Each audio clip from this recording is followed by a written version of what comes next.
Hi guys, മഴ തോരും മുമ്പേ promo റിവ്യൂവിലേക്ക് എല്ലാവർക്കും സ്വാഗതം. അങ്ങനെ രോഹിത് കുളിയൊക്കെ കഴിഞ്ഞ് ബാഗും തൂക്കി കോളേജിലേക്ക് എന്ന് പറഞ്ഞ് ഇറങ്ങുന്നുണ്ട്. അന്നേരം ഭക്ഷണം കഴിച്ചിട്ട് പോകാൻ അലീനയും ബാലചന്ദ്രനും പറയുന്നുണ്ടെങ്കിലും ഹോസ്പിറ്റലിൽ പോയിട്ട് അങ്ങനെ കോളേജിലേക്ക് പോകണമെന്ന് പറയുന്നു. കൃഷ്ണമോൾ രോഹിത്തിനെ ചോദ്യം ചെയ്യുന്നുണ്ടെങ്കിലും നീ ഒന്ന് പോടി എന്ന് പറഞ്ഞ് നേരെ പുറത്തേക്ക് ഇറങ്ങിപ്പോകുന്നു. ആ പോക്ക് കണ്ടതും അലീനയ്ക്ക് സംശയം തോന്നി.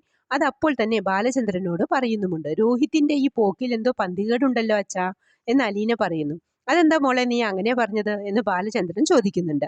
അതല്ല, മോൾക്ക് അങ്ങനെ തോന്നുന്നുണ്ടെങ്കിൽ ഞാൻ ഹോസ്പിറ്റലിൽ പോകുന്നുണ്ടല്ലോ, അപ്പോൾ അറിയാം എന്ന് പറയുന്നു. പിന്നീട് ഹരിയും കൂട്ടുകാരും പ്ലാൻ ചെയ്ത പോലെ ബർത്ത്ഡേ പാർട്ടിക്ക് സജിന വരുന്നുണ്ട്. ആ പെൺകുട്ടിയെ അവർ എന്തൊക്കെയോ ചെയ്തു കൊന്നു എന്ന് തോന്നുന്നു. രോഹിത്തും ഹരിയുടെ വലയിൽ വീണു എന്ന് വേണം പറയാൻ. രോഹിത്തിന് എന്തോ കയ്യബദ്ധം പറ്റി എന്ന് തോന്നുന്നു. 8ന്റെ പണി രോഹിത്തിന് ഉറപ്പാണ്. ഇനി എന്തെങ്കിലും സംഭവിച്ചാൽ തന്നെയും അത് മുഴുവനും രോഹിത്തിന്റെ തലയിൽ വെച്ചു കെട്ടാനും ഹരിയും കൂട്ടുകാരും മടിക്കില്ല. എന്തായാലും പോലീസ് വരുന്നുണ്ട്. രോഹിത്തിന് ആകെ പെട്ടുപോയി. ഇതൊക്കെയാണ് പ്രമോ ആയി കാണിച്ചത്. പ്രമോ ഇഷ്ടപ്പെട്ടുവെങ്കിൽ ലൈക്ക് ചെയ്യാനും ഷെയർ ചെയ്യാനും സബ്സ്ക്രൈബ് ചെയ്യാനും സപ്പോർട്ട് ചെയ്യാനും മറക്കരുത്.